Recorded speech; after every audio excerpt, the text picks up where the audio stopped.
bilasizmi jinsini? Yaxshi, xudoyim beradi-da, ko'rasizmi? Молодец. Turibdi oyisi, hech qayerga qochib ketmagan, qo'rqmang. Ikkita qizdan keyin spiralni ustidan bo'lib qolgan o'g'il bolachamiz. Молодец.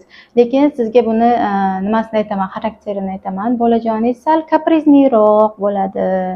Tanlab yeydigan bo'ladi ovqatlaringizni. Uncha-munchaga ishtahasi pastroq bo'lishi mumkin. Sababi nima uchun bildingiz degan desangiz, o't pufagimizda yaxshigina zagib bor ekan. Sizdan meros deb unga.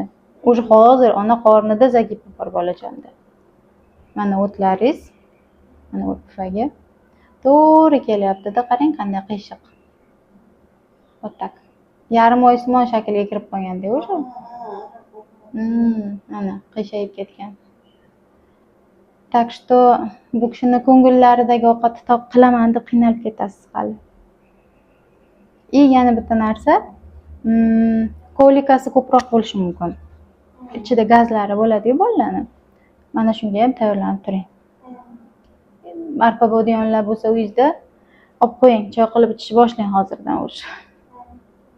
Atak yaxshi. Sog'lom bolajoningiz, normal ekan.